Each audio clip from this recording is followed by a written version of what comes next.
ৰাতিপুৱা কন্যাকাৰ বিভিন্ন প্ৰকল্পৰ বুজ ল'লোঁ। প্ৰকৃতিৰ মাজত পদ্মদাৰ লগত একেলগে ঘূৰিলোঁ। গছৰ পৰা ছিঙি বগৰী খালোঁ। অসমীয়া জা জলপানেৰে ব্ৰেকফাষ্ট কৰিলোঁ। বহুত দিনৰ মূৰত ভাল পোৱা এটা পালোঁ। 8 বছৰ পূৰ্বে ৰোৱা গছপুলি তলত আপুনি আজি গছপুলি মহানিমৰ গছপুলি এডাল 2016 চনতে মই ৰুইছিলোঁ। এতিয়া লহপহকৈ ডাঙৰ হৈছে। নিম গছডালৰ লগতো ফটো উঠিলোঁ। কোৰ্চ হ'ব, তাৰ কাৰণে আমি এখন কমিটি বনাইছোঁ, যিখন কমিটিত JNUৰ ভাইচ চেঞ্চেলৰ আছে, যিখন কমিটিত নালন্দা বিশ্ববিদ্যালয়ৰ ভাইচ চেঞ্চেলৰ আছে, আৰু যিখন কমিটিত গুৱাহাটী IITৰ ডাইৰেক্টৰ আছে। আমি ইয়াক এখন নতুন দিনৰ ইউনিভাৰ্চিটি কৰিব খুজিছোঁ, যাক ইণ্ডাষ্ট্ৰী 4th ৰিভলিউশ্যন বুলি কয়। চতুৰ্থ উদ্যোগ বিপ্লৱৰ উপযোগী হ'ব পৰাকৈ অসমীয়া ল'ৰাক আমি কেনেকৈ নিৰ্মাণ কৰিম।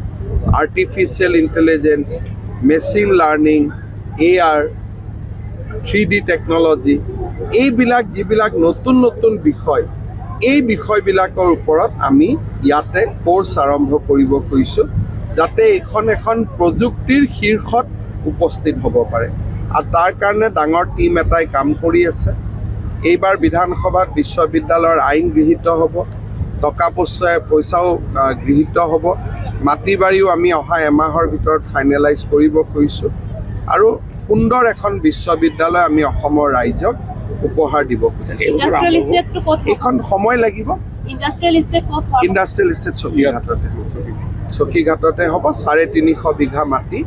ইয়াত আমি যি 1000 বিঘা ৰাখিছিলোঁ, তাৰ 350 বিঘা মাটি আমি আবণ্টন দিছোঁ।